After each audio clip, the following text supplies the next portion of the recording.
process. You mentioned traceability of LED, but it wasn't effective for, could you just elaborate on what is advances in LED technology need to be made, or what is that that's kind of there?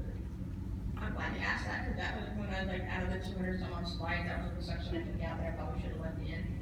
But the thing with LED curing versus what you call like regular UV curing, is LED is still UV curing. The biggest difference is that when you have, like, let's say, a medium pressure bulb or an iron doped bulb or even a gallium bulb, that range across the UV spectrum is pretty broad. So you usually have peaks across that spectrum, but you're getting output across the entire spectrum. With an LED bulb, what's happening now is you're only getting a lot of energy in a very narrow spectrum. And that's really the main difference as far as functionality goes. Now, when we talk about the actual volts are different, the heat output is different, things like energy use is different, but as far as when it comes to really curing the heat really doesn't care what it sees above it when it's going down a little thing. Oh, that's a little light, so I'm going to cure better. I mean, it's all about the light or the energy that's hitting it. So that being said, when it comes to like normal graphic heats, typically those are a little bit easier to get to function well under LED systems. Theirs are a lot more difficult. The reason that is that usually the wavelength that you get in LED lamps are typically either 365, 395, or you're in that higher range. And you go up into that higher range, those little wavelengths are a lot longer. They're not quite as quarterly or whatever you want to call them. And so they get a lot of penetration. In clears, they go right down to the surface. And you get really good depth of cure, but you get very poor surface cure. So they tend to want to come out on the tacky side. That being said, as far as the conductive part of it, some photoinitiators work better in conductivity than other photoinitiators. Unfortunately, some of the photoinitiators are sensitive to that particular wavelength, and LED lights don't want to play very friendly with conductivity values in conductive inks. So that's sort of where that challenge is coming in, is getting it to cure out and maintaining conductivity values. As far as graphic inks go, there's a lot of companies that have LED graphic inks out now, and with the testing that I've done, some of the samples that I've seen out there, I haven't seen it create any issues yet.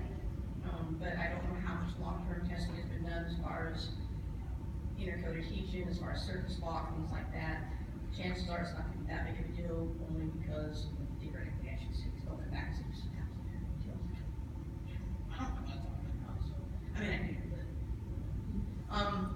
because it is that higher wavelength. And usually it's the shorter wavelengths that cause most of those problems as far as material degradation, as far as surface lock, things like that. Did I answer your question, or did I just ramble? No, that's fine. Okay. All right, more questions? Back here. So when you're talking about curing, and you included milliwatts, which was nice to hear and see, because very rarely is that included in any technical information. And but question on that: UVA, UVB, UVC. Does it matter? I mean, what in your milliwatts and your millijoules, which are you measuring? And are you adding them together, or just sending UVA, UVB?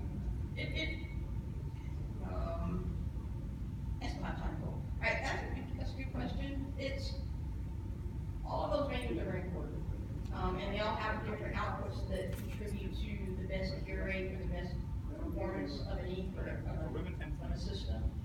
Normally when you see one measurement supply, it's typically medium. And that's more that mid-range. And so the thinking is if we control that and look at that, that's usually where the bulk of the output is coming from, so that's going to be your important value. The reality of it is that UVC is important too, because if you have excessive UVC, then you're going to run into problems. You're going to run into material degradation. For example, we had a customer we visited not too long ago that were having a problem with their material diffraction. I mean, they did a little test and just shattered all over the place. So we went out and worked with them and looked at their system, and their UVC output was phenomenally high. And so what was happening when they were running acids through their system, I mean, they're just bartered their material with this UVC, and it just degraded the substrate that quickly to where it was just failing to build.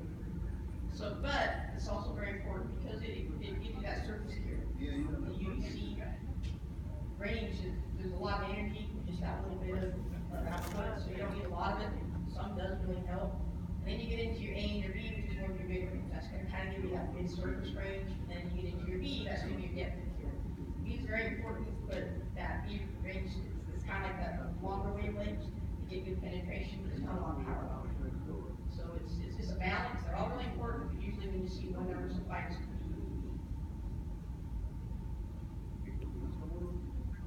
Any more questions? All right, thank you, Michelle.